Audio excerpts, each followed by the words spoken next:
So, Brayden, when you think of Larry Bird, what is the first thing you think of?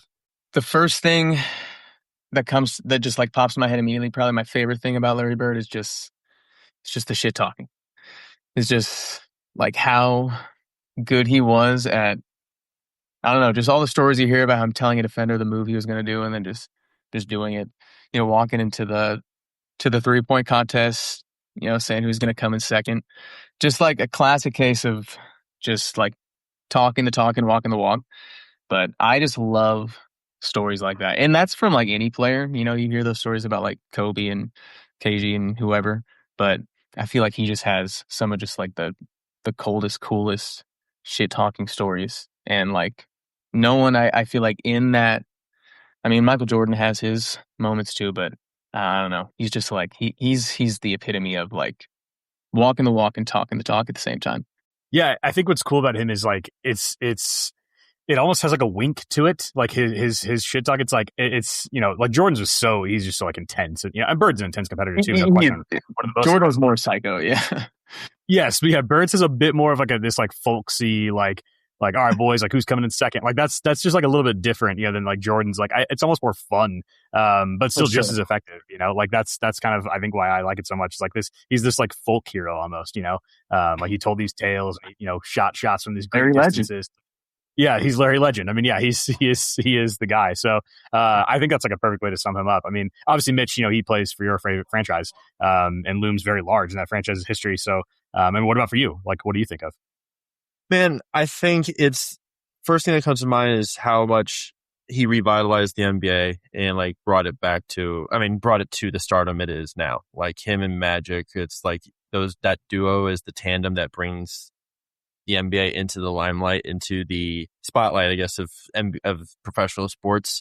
And man, I think of not only, like you said, Brayden, just the shit talk, but also just it was the consistency with everything he did. It was not just his ability to score, his ability to rebound, his ability to create for others, but his consistency to do everything at almost an A plus level. And man, and it just shows off in everything he did, and shows off especially in the two games we watch. I mean, I know scoring's a big thing in one of the games we did watch for him, but it's very apparent with how talented and how important he was to that 80s decade alongside Magic.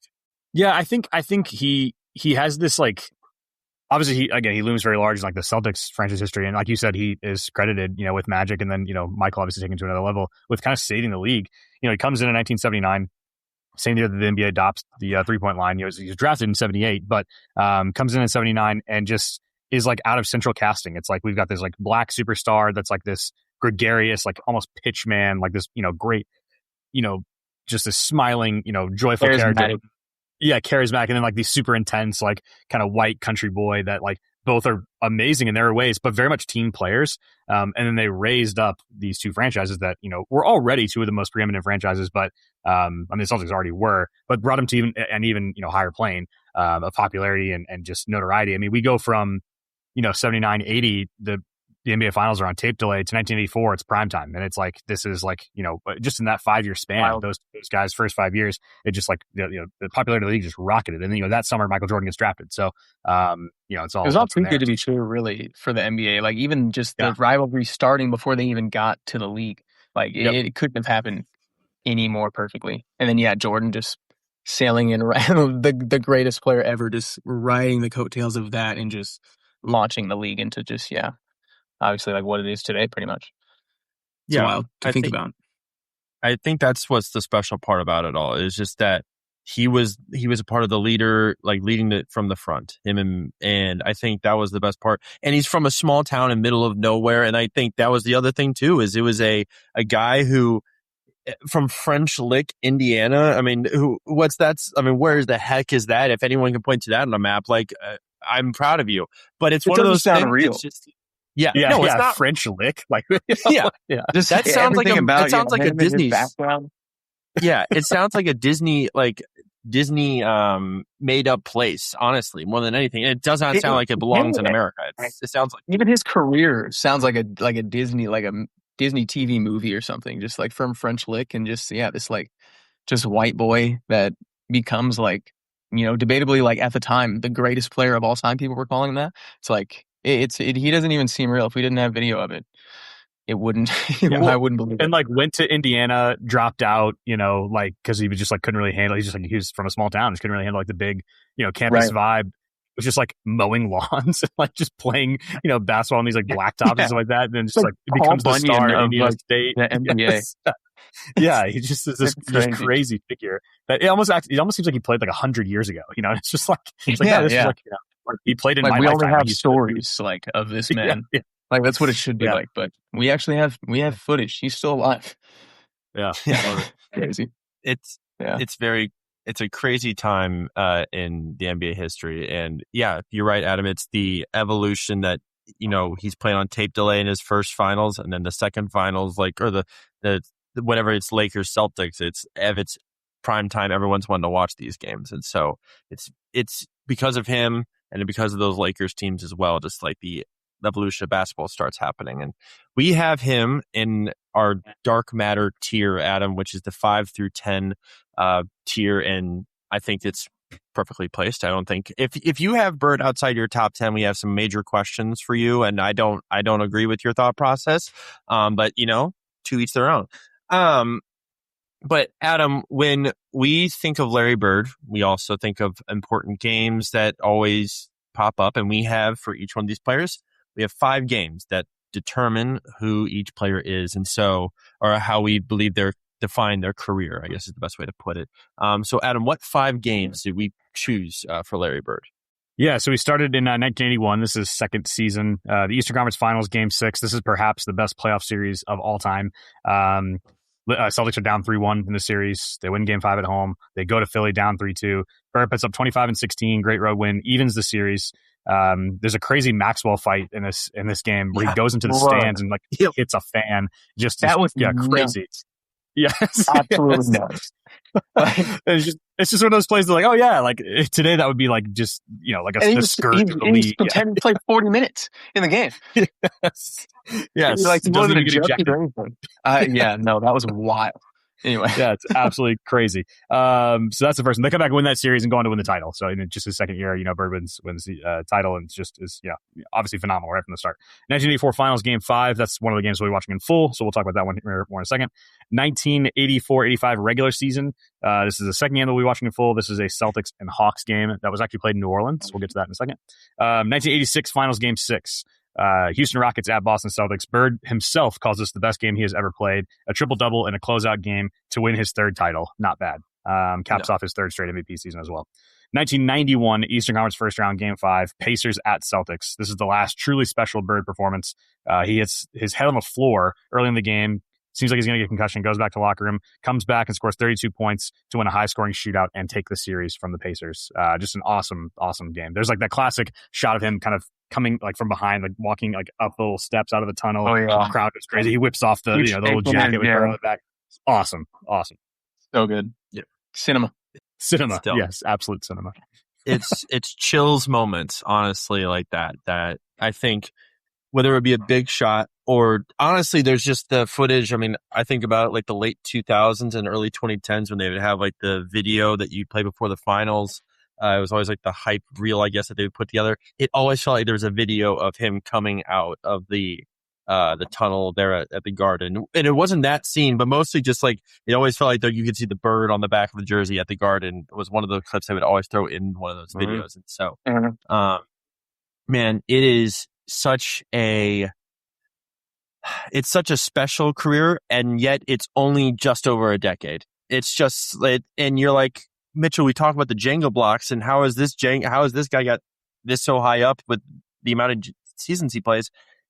Adam, it's because of the MVP seasons. It's because of the titles. It's because of just the impact he has all over the floor for one of the most prominent franchises in NBA history. Yeah. His Jenga blocks, particularly the MVP seasons, are just huge. They're just like, so he's just creating this just like massive tower with really only playing the equivalent of 11 seasons. I mean, that's really all it is. I will say of our top 10, he is probably the most likely to get bumped by someone kind of coming up modern that could like keep stacking right their tower. He's probably the most likely. just because he couldn't. Yeah, he just didn't play that long. So wait, do y'all have what's your top 10 currently? Is that something that's revealed right now? I guess we can. I guess we can say it. Right? You don't have to reveal fine. it, or just like or like who of it has been revealed. I was curious where he is relative to like Duncan. In y'all's list. He and Duncan are in the same tier. They were both in that 5 through 10 tier. Yeah. But this is the first one we've done in the top 10, Adam. So far, we do have one other one. Then you don't have here. to reveal. Yeah. I think I'm going to hold off because we've done a few guys in that tier that's right above this in the 11 to 18 tier, but I think as we continue to go, I think the surprises that come along the way are the best part. That's the way to do it. Yeah. Perfect. Well, and yeah, I mean, so Brayden, anybody listening to, we don't rank them within the tier, so we just place them in a tier. There's no like we don't have Bird 8th overall or 9th overall. Oh, I got you. Okay, I got you. Yeah, it's just simply like you're in that tier. Where you can make the case, you can be anywhere in there. Yeah, exactly. Yeah, because you really could. That's cool. I like that. Yeah. So, we had our 2 games that we watched for Larry Bird. We watched it was honestly like back-to-back years, so that was fun. And it's also our second regular season game we watched. Adam, we watched one for Chris Paul, and now we've watched one for Larry Bird. Let's go back though to 1984. Let's go back to one of the historic rivalries in the NBA of Lakers versus Celtics, Game 5. Adam, why don't you tell us how we got here to this game? Yeah, so this is quite possibly the most important finals in the history of the league. It certainly was to that point. In just 4 years, like we said earlier, 1980 to 1984, the finals go from tape delay to prime time, thanks to this Lakers-Celtics rivalry, and particularly, Magic and Bird. They had met in that 79 game, like you mentioned, Brayden. That is still the most watched basketball game of all time, based on television ratings, 1979 NCAA championship game. Wow, I didn't know that. Nuts. Yeah. In their first, it really is. There's an awesome book about it called "When March Went Mad," kind of about that game and the impact of it on both the NCAA tournament and their careers. But they say the basketball. Where was that? Yeah. Yes. Magic in LA won the title in 80 and 82, Bird in Boston in 81, before the Sixers broke up the party in 83, which we talked about on the Moses Malone episode. Somehow these teams had not met in the finals yet, despite both being in the finals every year of one of the two guys' careers so far. This 84 season was a collision course all year. Both the number 1 seeds in their respective conferences. Boston was 62 and 20. The Lakers were 54 and 28. Boston beat Washington in the first round, the Knicks in 7 in the second round, and the Bucks in 5 in the Eastern Conference Finals, while the Lakers swept the Kings, beat the Mavs in the second round, and then the Suns in the Western Conference Finals. The Lakers won Game 1 of this series in Boston before the Celtics bounced back with a tight Game 2 win. LA then destroyed Boston 137-104 in Game 3 in what is now known as the game where Larry Bird, after the game, said that the team played like a bunch of sissies, which is just another one of those folksy, just like, yeah. You're not going to hear Anthony Edwards say his team played like sissies. Yeah, that's a quote from like 1916. Yeah. So that obviously set up the Game 4, which is the clothesline, the Kevin McHale clothesline and Kurt Rambis game. The Celtics kind of hit back. They get more physical. They win that game in overtime, and that sets up this Game 5 that we watched. A classic finals, and this is a classic game. Yeah, and then in this game, Bird is along the side. He's got Gerald Henderson and Maxwell, Dennis Johnson, and Robert Parrish.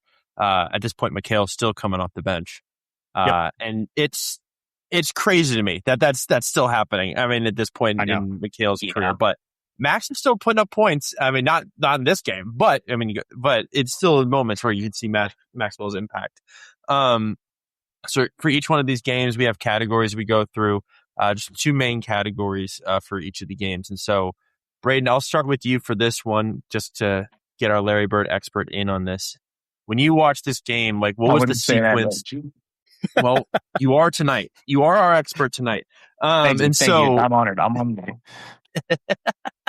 When you watch this game, what was the sequence from the game that completely sums up who Larry Bird is in your mind?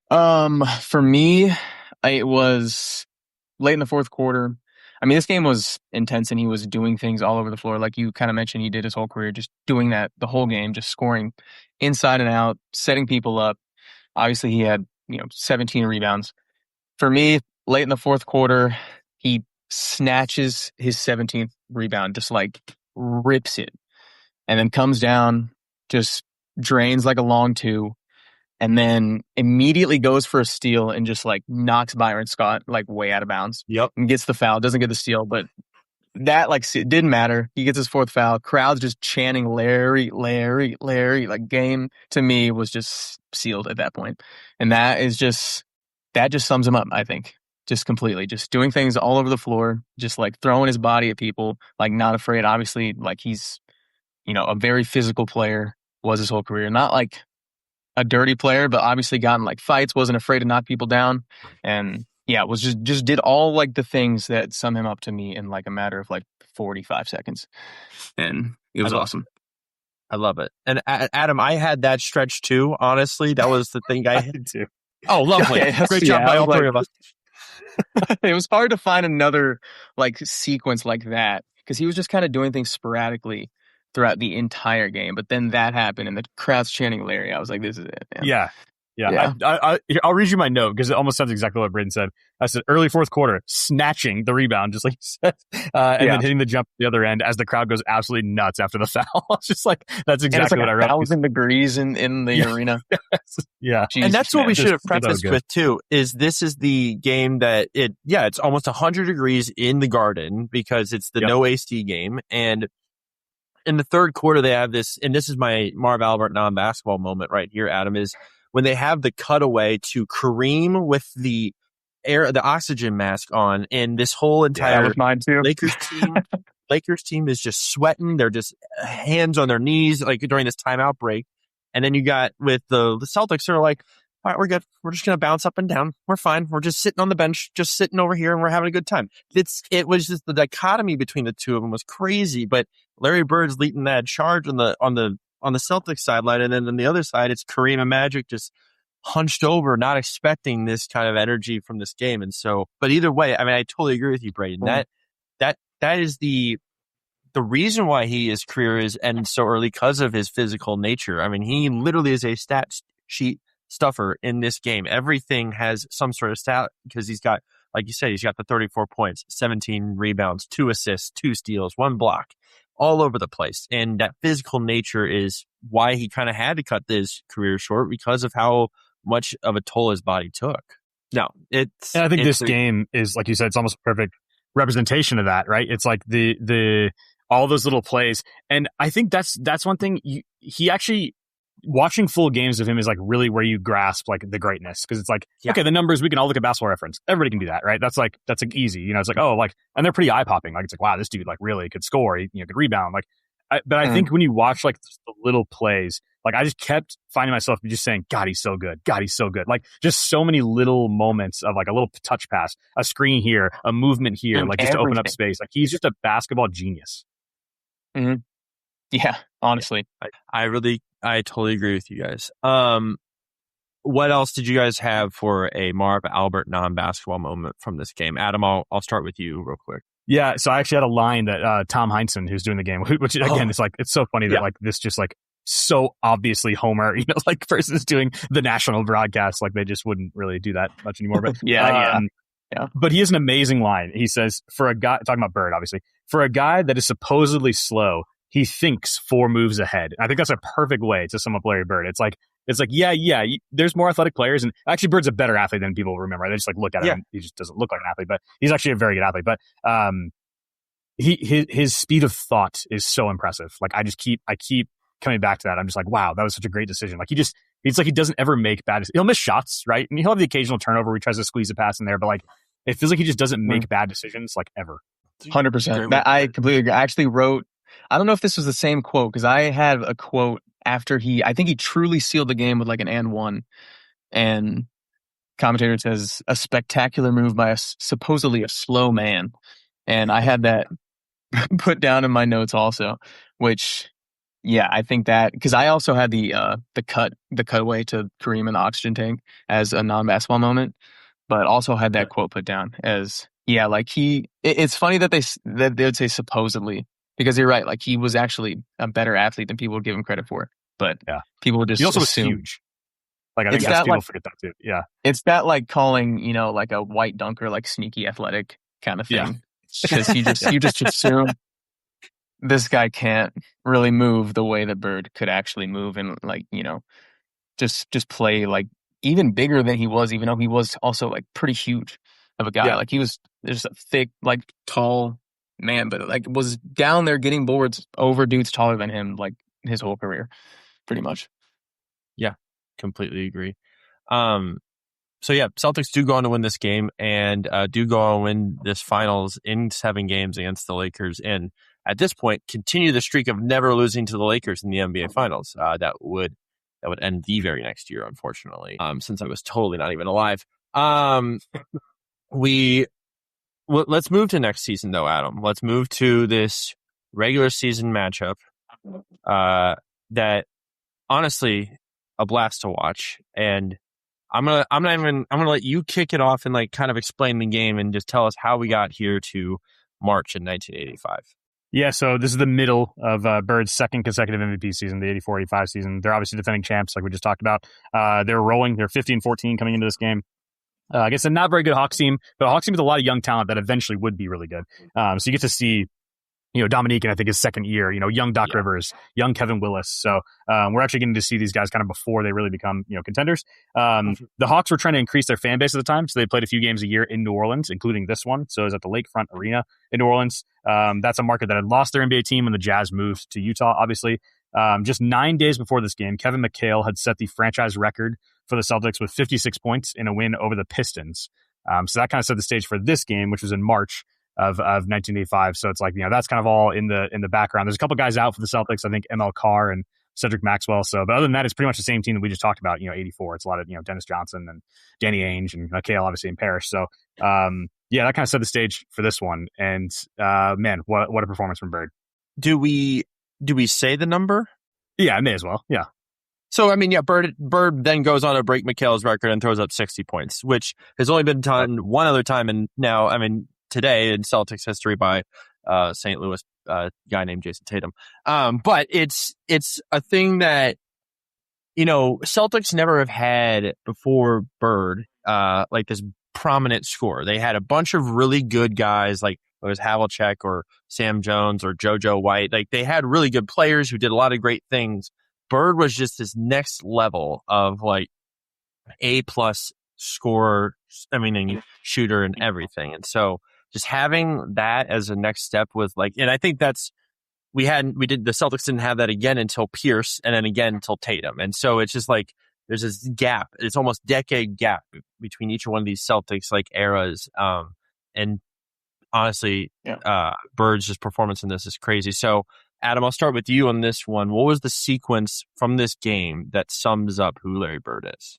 I mean, there's probably two like kind of heater moments. Yes. But the one we like have to talk about, and surely is everybody's, like the fourth quarter when he's just going crazy down the stretch, and the game's pretty much over. Like they have it won, but he's just hitting shot after shot, and the Hawks players on the bench. This is part of the reason we chose this game, is because it's just so fun. First of all, it's his career high, but it's also just a really fun performance. The Hawks players, it's Cliff Levingston and Eddie Johnson. They're increasingly like kind of like just almost like not celebrating, but like just like, can you believe this? Like grabbing their heads of every jumper he hits, and then the one they're glad they're witnessing what they're seeing. Yes. They're just like wow. Almost like, can you believe this? Yeah, this guy's crazy. I think that's what made him so good. Is like there was the variety of ways he could score. It wasn't just like kind of one thing. And obviously the shot, like he just like is such a crazy shot maker, and it's different than other like kind of tough shot makers. Like it's such like it's like, oh man, like you said, Brayden, at the beginning, it's like he's basically telling you what he's going to do, and he still just does it. Like it's just kind of like, how does this work? Like he just has this uncanny ability to kind of keep getting off shots, and he just makes them from all these different angles. His touch is amazing.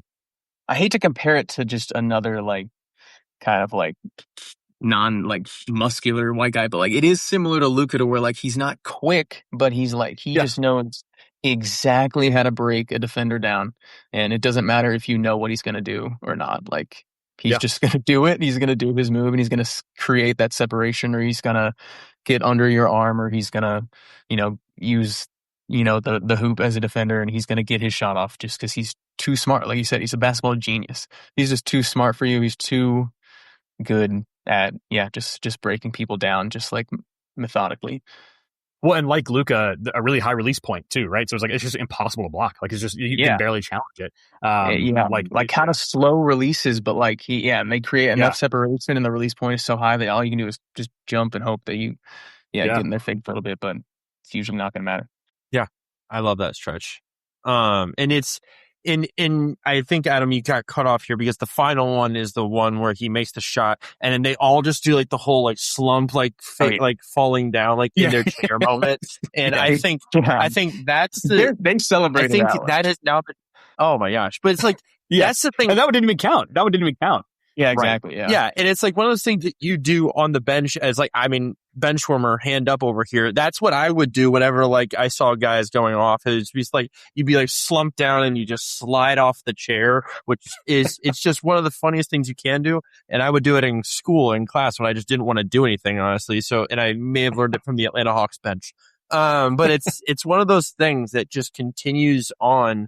And honestly, it's just one of the funnier things because it is the opposing team. It's not even like his guys going crazy. It's guys on the opposing bench doing it. So it's super funny to me that that's just the course of action that was going on. So, yeah, that's gotta be, because what's the other main stretch you would say, Adam? The second quarter is when he gets like, he gets rolling and like has that, where he gets to like 30, like kind of quickly. That's like they had two kind of like heater moments where it's like just hitting a bunch of shots, and that crazy this is at the end of the third quarter, the crazy buzzer at the end of the third, that kind of like floating, like I don't even know what to call that shot, like where he just shoots like a million feet in the air and it drops through. That was a crazy shot.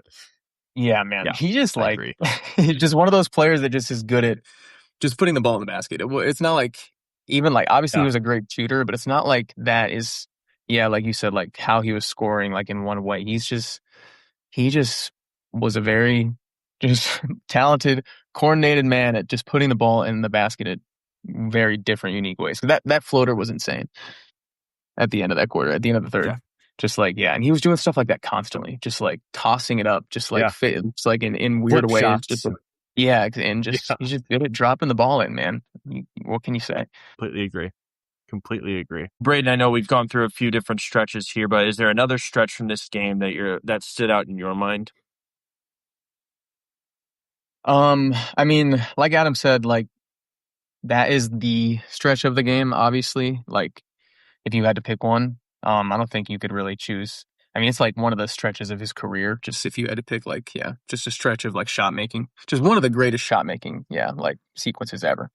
So it reminds me of that LeBron versus Bucks, I think, right? Was it versus Milwaukee? Where the same thing where the away. I mean, well, the away crowd is like getting into it, and like it just, everyone is just like, I'm just glad I'm witnessing this. This is nuts. So yeah. But there's, like Adam said, that second quarter sequence where you're like, okay, this is like when this is like might be actually one of those games for Bird. And then there's kind of another one, I think, before even like the fourth quarter, at the end of the third quarter, where it kind of ends with that floater. But I think he hits like maybe like two long jumpers and like bangs a three in towards the end of the third quarter. And it's like those probably like three or four, just like little runs he went on where it's just. Yeah, the commentators are, I mean, just like the entirety of the game is just like, wow, like what a game we're watching. This is like one of the best games of the season. Like this is wild. This is wild stuff. The shot making, just calling, Bird all sorts of things, which, like honestly, one of the quotes is my non-basketball moment, actually. But we can get into that. But I think there's just like, it's just all the scoring stretches, really. It's nuts. Well, why don't you give us the quote that you had? Like, what was the quote that you had written down for your non-basketball moment? At one point, let's see, they said the baby birds are playing with drive and spirit and elan and panache, I think is what he said. And I like can't even like fathom how a person just like in the moment came up with that quote to say. And then this is from NBA broadcast, but it was beautiful. And I just could not believe what I was hearing. And I don't think they could believe what they were seeing. So they were just like saying things and stringing sentences together that have never been strung together before. And that was just one that stood out to me. And them calling him, Well, I think. that stretch that he used, he's actually referring to the Hawks there because that was a nickname for that team, the Baby Birds, because they were all so young. Oh, is that okay? That makes sense. Okay, so it was the way a he Hawks said quote.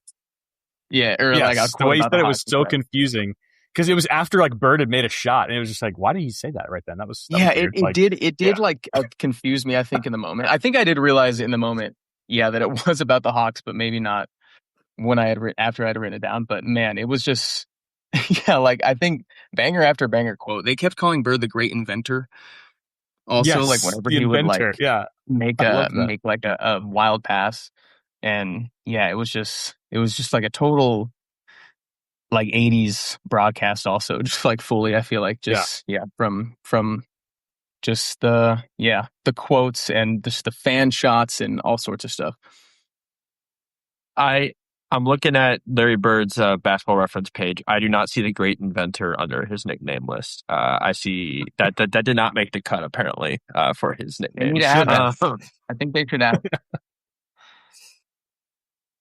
Yeah. That's funny. I would love to add. I'm going to add that one to the list now. Adam, what about you? Because I had the just the reactions from the bench, honestly, most of the game. But I mean, I think that's just you can if you had a camera just strictly on that bench throughout the like last half of the last quarter of that game, it's just pure cinema. It's pure comedy.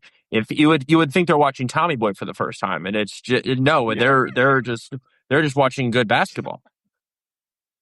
Yeah, that is really like the iconic moment. It actually led me down a rabbit hole of watching. I found a YouTube video of someone that made where it was like crazy plays, but it's like the bench reaction of the other team gets like increasingly more, dramatic. And this is the last one. This is like the last like video. It starts with the Gerald Green windmill alley oop where the Rockets bench like all grabs. They're like, holy shit! I mean, that's a crazy like in-game dunk, but entire head above the rim. Yes, yes, yeah. And you see the Rockets bench like, whoa, like just kind of grab each other. I love that reaction. It's so good. But okay, so mine, just the fact that it was in New Orleans, like these just like random New Orleans basketball fans, like, oh yeah, I'll go out to the Celtics and Hawks game, like whatever. And it's like by the end of the game, they're watching him score 60 and they're chanting Larry, just like they were in the Garden, the year prior, right to the game we were watching. So that's really cool. Like, can you imagine just being some random fan? It's like, oh yeah, there's an NBA game here tonight. Like, I'll go to that. Why not? It's like you see the 60-point performance that's like become legendary 40 years later. That's pretty cool. Like, I just think that what a fun night that would have been. Oh my gosh, yeah, I totally agree. Well, Celtics go on to win this game, go on to make the finals again this year, lose to the Lakers, as I so hinted early on. But yeah, still one of the great games that we had. I mean, just for the Celtics and the Hawks made it a game. Like you do see like Dominique had a really good game. Like, and you see flashes of like, okay, this team's going to be for real. Like they're so young at this point, but you can see why they became a contender. Like they actually show flashes in this game, but it's just like there's just way too much Bird. He's just so good in this game.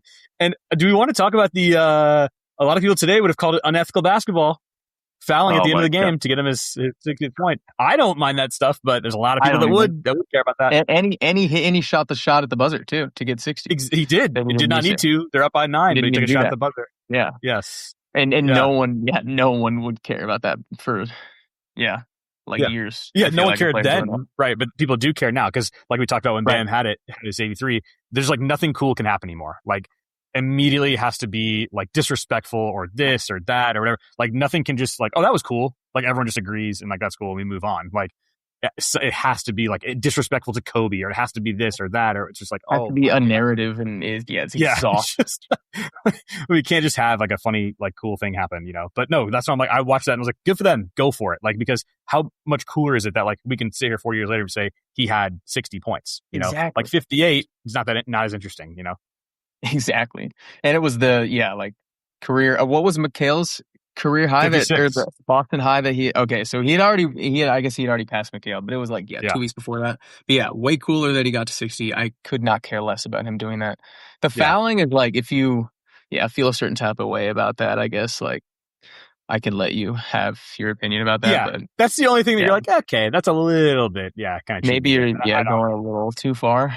But like gave Bird 60 for this game, like you said, like that's way cooler. And like all these years later, that stuff doesn't matter at all. Just like let these guys have fun. It'll fade away. Yeah. Well, And that's the other thing too, is like give it a few years and people will stop like caring about it, hopefully about the Bam thing. But at this point, it's just welcome to our generation of basketball fans, which boy do they suck. But anyways, we move on to our outside of the game categories, which we have 4 now. We've added one. We'll start with this one though. Brayden, do you have a Larry Bird jersey? I do have a like a not very nice version of the white USA 7 Larry Bird jersey.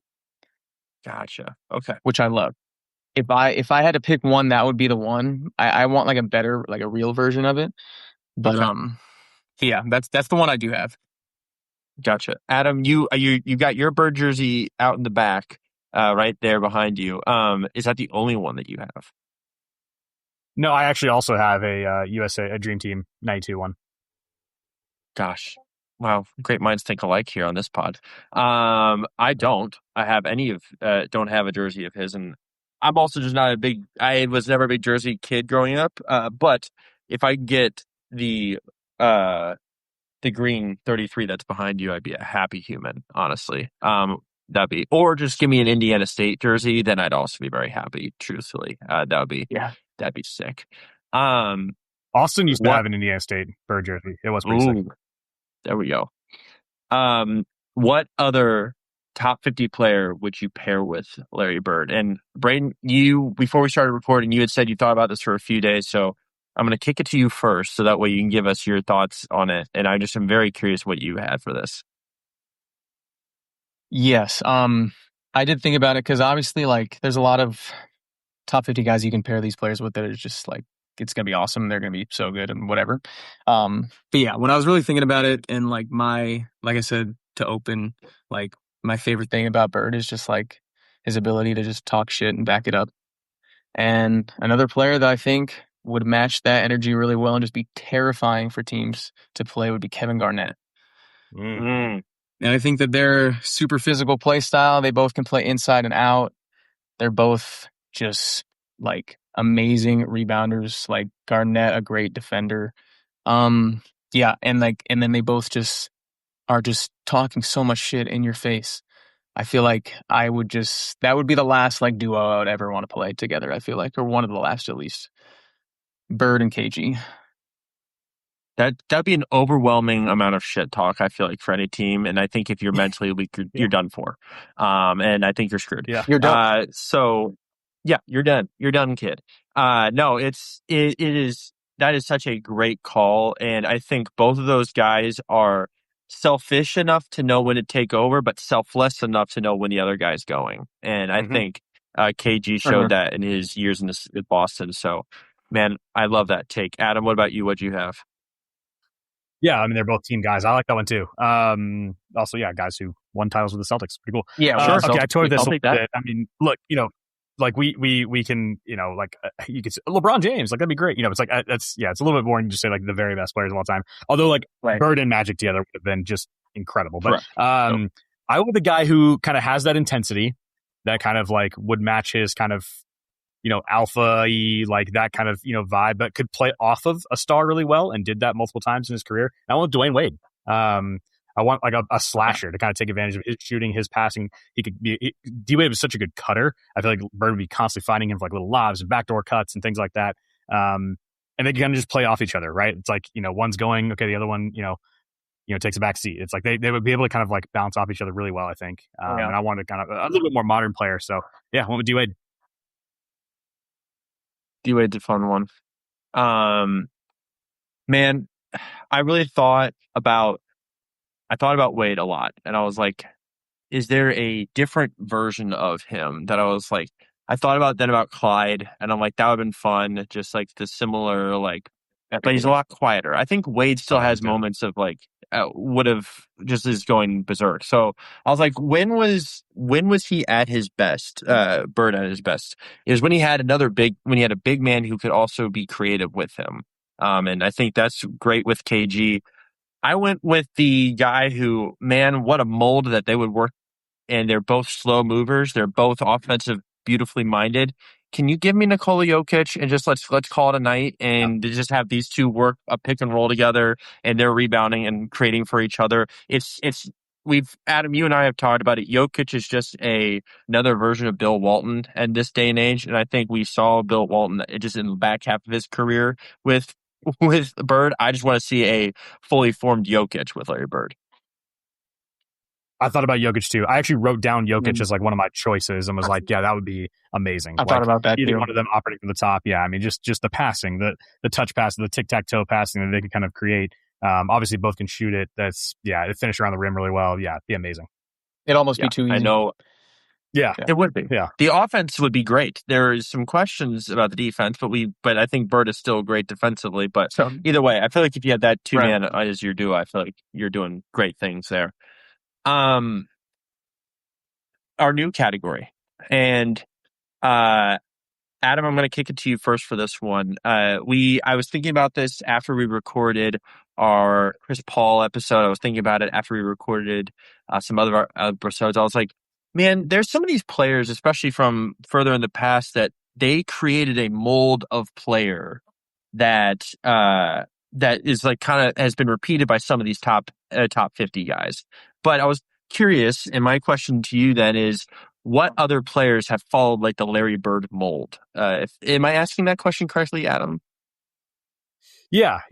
Almost like a family tree. Like, who can you kind of, like, okay, like, yeah, if you start with like the very early guys, the greats, the Kuzis and the Mikins and Russell and Chamberlain, and like kind of, built a family tree as they kind of, because that's all these players do today, right? Is they stand on the shoulders of giants and learn from the past and, keep moving the game forward. So I had a few different answers for this one. I think, and it doesn't have to be a top 50 player, right? It could be anybody. No, but I would say, just why don't you give us one, since the three of us got to answer on this one, and then if we miss any, okay, I will start with one then. I will start with one, and actually, he actually is in our top 50. And I'm gonna go with Paul Pierce. Bigger wing, like not the quickest guy in the world, not crazy athletic, but more athletic than you kind of think. Like, there's some young Paul Pierce dunks where you're like, oh wow, like forgot to kind of get up like that. Absolute shit talker. Love to go at guys, right? Like, and was just kind of a game where he's not as good as Larry Bird, but it actually very similar game. They operate on similar places on the floor. They got to the rim really well. They got to the free throw line really well. Like, that's just a guy, and just really smart, like shot maker, big game, big moments, player. He was kind of like the top 50 guy that I thought. I love that. And you know what? I'll take the Boston Celtics connection, honestly, over it all. So I love that little piece to it. I went outside the top 50, but a guy that I feel like at one in future part of his career could be in the top 50. And Brayden mentioned him earlier, and I'm going to say it's Luka. The only difference between the two of them is Luka's effort on defense, terrible. But then also just the amount of threes that Luka takes compared to Bird. That being said, I feel like more often than not, they kind of operate in that same space, like free throw line, 15-footers, or just cash either time one of those guys takes a shot. I just think their offensive skill sets are just so similar in that sense. And so I think Luka is a good family tree branch for Larry Bird. So, Brandon, I apologize if that was one you had, but who would you have that comes off of the Larry Bird family tree? I probably would have said Luka as my number one guy that I would have made the like star to star kind of connection to for sure. Like I mentioned, just kind of how similar they are earlier, how I feel they are. Another one I think that just comes to mind right now is maybe like Manu a little bit, just with his like savviness, his just ability to kind of just be creative on the floor, kind of see things, see the game.